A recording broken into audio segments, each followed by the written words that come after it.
नमस्कार, मैं हूं आपके साथ अर्जुन खजूरिया और आपका स्वागत है हमारे चैनल पर। अगर बात की जाए इस समय देश के राजनीतिक परिदृश्य की, तो जैसे कांग्रेस के सांसद जो थे अभी तक राहुल गांधी वायनाड से, उनकी सदस्यता जा चुकी है और इसी के बाद जो है कांग्रेस पार्टी देश भर में विरोध प्रदर्शन कर रही है, सत्याग्रह पर निकल चुकी है। लेकिन कुछ ना कुछ ऐसे बयान दोबारा से सामने आ रहे हैं जो फिर से कांग्रेस पार्टी को विवादों में खड़ा कर रहे हैं। आपको बता दें कि इन्हीं बयानों के चलते ही राहुल गांधी को 2 साल की सजा हुई है और इसी मुद्दे पर बातचीत करने के लिए हमारे साथ मौजूद हैं मुस्लिम नेता और समाज सेवी अमील शमसी। सर, कैसे देखते हैं, सदस्यता जाती है उसके बाद भी लगातार बयानबाजी हो रही है, लेकिन अभी जो सबसे लेटेस्ट वायरल बयान हो रहा है वो है उनकी बहन प्रियंका गांधी का। वो उसमें कह रही हैं कि इनको कुछ जानकारी है नहीं, बीजेपी वालों को ये जो है पप्पू बोलते रहते हैं, लेकिन इनको पता ही नहीं लगा कि पप्पू ने कब जो है यात्रा निकाल दी, भारत जोड़ो यात्रा निकाल दी। प्रियंका गांधी जी को शायद यही नहीं पता कि राहुल गांधी वाकई पप्पू हैं, इसीलिए यात्रा का ढोंग उन्होंने रचा था।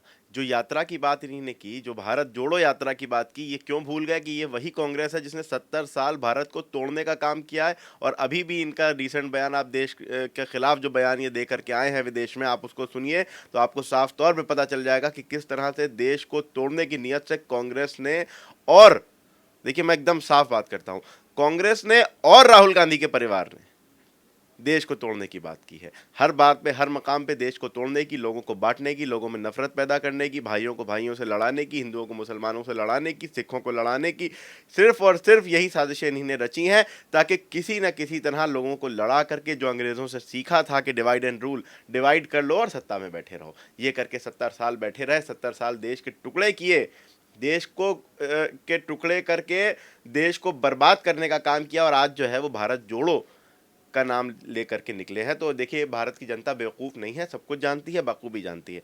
दूसरी चीज़ ये कि राहुल गांधी को जिस बात को लेकर के सज़ा हुई है, वह है उनके बेतुके और नहायत बचकाने बयानात, जो कि अभी भी थमे नहीं हैं। सज़ा के बाद भी उनके स्वर जो है वो वही है। कांग्रेस पार्टी का कहना कुछ और है, राहुल गांधी का कहना कुछ और है। दोनों की बातों में कितना बड़ा कॉन्फ्लिक्ट है, आप मीडिया में और उनके इंटरव्यूज़ के ज़रिए देख सकते हैं।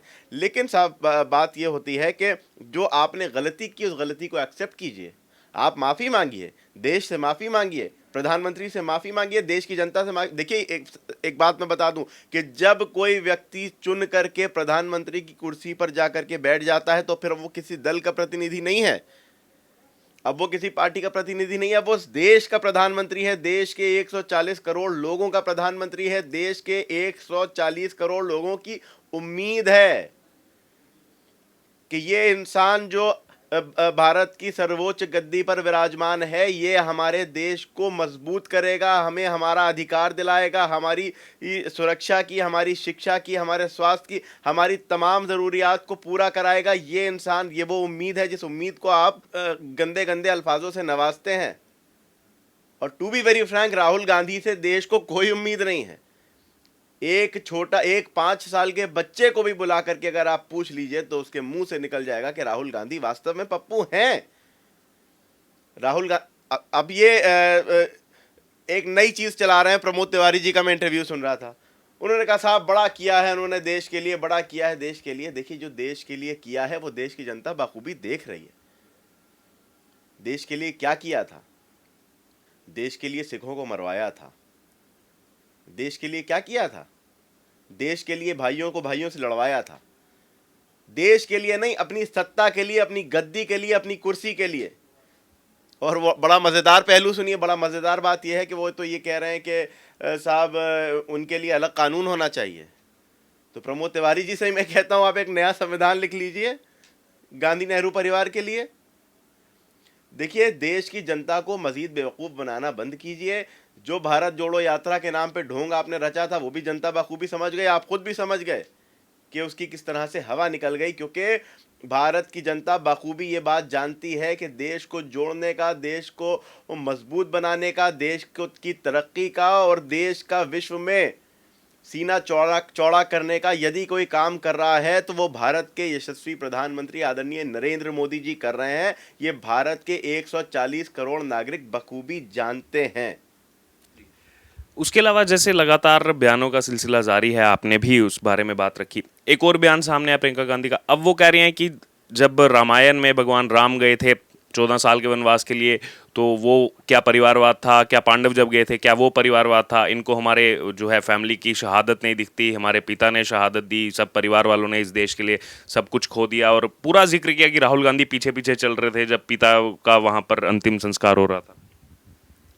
सबसे पहले तो ये बताएं कि आज अचानक से कैसे रामायण याद आ गई।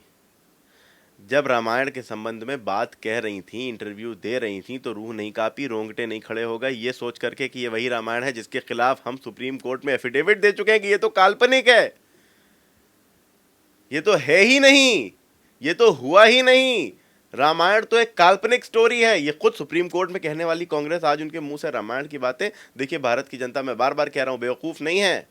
बेवकूफ़ बनाने की कोशिश ना कीजिए, बहुत बेवकूफ़ बना लिया। 70 साल आपने देश की जनता को बेवकूफ़ बना लिया, हिंदुओं को बेवकूफ़ बना लिया, मुसलमानों को बेवकूफ़ बना लिया। अब कोई आपके बहकावे में, आपके झांसे में आने वाला नहीं है। दूसरी चीज़, आप परिवारवाद की बात, आपने कहा कि हमारे परिवार के बड़े बलिदान हैं।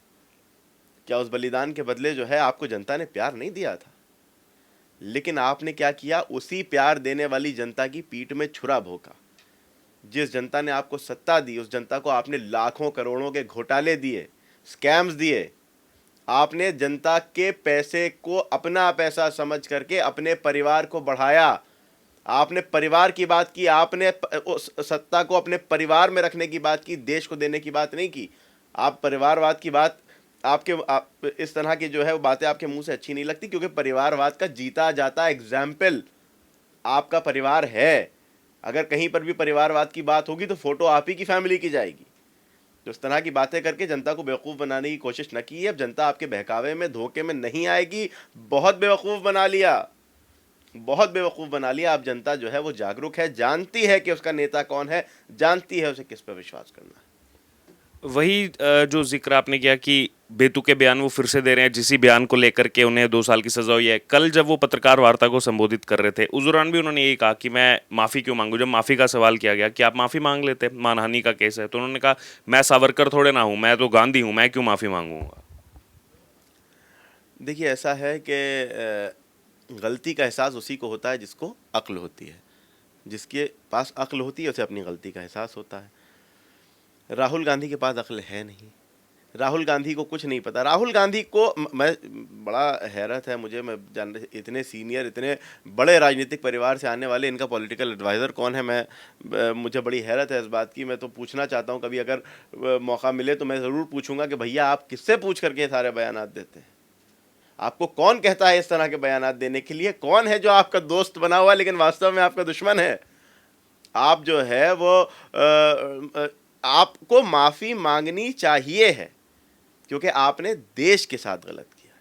आपने देश की भावनाओं को आहत किया है। आपने भारत के 140 करोड़ लोगों की पसंद के संबंध में जो है टिप्पणी की है। आपने उनकी जो जिस व्यक्ति से वो देशवासी आस लगाए हैं कि ये हमारा जो है वो देश को मजबूत करेगा, हमारे भारत को का सीना विश्व में चौड़ा करेगा, उस उम्मीद के खिलाफ आपने जो है अपशब्द का प्रयोग किया है। तो आपको देश से माफ़ी मांगनी चाहिए। और आपको जो सज़ा हुई है, ये वही सज़ा हुई है। अगर सज़ा से बिना सुधरे तो कब सुधरेंगे? एक आखिरी छोटा सा कमेंट लेना चाहूँगा। सूत्रों के हवाले से खबर ये भी आ रही है कि अब क्योंकि वायनाड की सीट जो है खाली हो गई है, पार्लियामेंट की जो वेबसाइट है वहाँ से नाम हट गया है, उन्होंने भी लगा दिया है कि मैं डिस्क्वालीफाइड एमपी हूँ। तो अब ये खबरें आ रही हैं कि प्रियंका गांधी जो है, अगर उपचुनाव की बात आती है तो प्रियंका गांधी वायनाड जाकर चुनाव लड़ सकती हैं। अरे भैया, वो तो अब आपको पता है ना, इससे पहले राहुल गांधी रायबरेली से लड़ते थे, परिवार की सीट थी। अब वो वायनाड वाली सीट भी जो है उनके परिवार की सीट हो गई, परिवार के ही लोग जाएंगे, क्योंकि एक जगह ढूंढ लेते हैं ये लोग। ये ढूंढ लेते हैं कि बस यहाँ से जो है वो जीत जाएंगे, इस पॉइंट से लेकर के पार्लियामेंट में बैठ जाएंगे और ख़ुद को जो है वो दिखाते रहेंगे, भाई साहब मैं तो बड़ा नेता हूँ, मैं तो बहुत देश का जो है वो प्रतिनिधित्व कर रहा हूँ और ये कर रहा हूँ। लेकिन ये बात अच्छी तरह से उनको पता है कि जिस तरह से रायबरेली से खिसक के वायनाड गए थे, उसी तरह से वायनाड से भी खिसकेंगे। इनके प्रियंका गांधी चली जाएं या सोनिया गांधी चली जाएं, कोई भी जा कर के चुनाव लड़के देख ले। भारत की जनता बखूबी जागरूक है। भारत की जनता अब जाग चुकी है। अब इनके धोखे में, बहकावे में, झांसे में नहीं आने वाली है। जितने हाथ पैर मारना है मार के देख लें।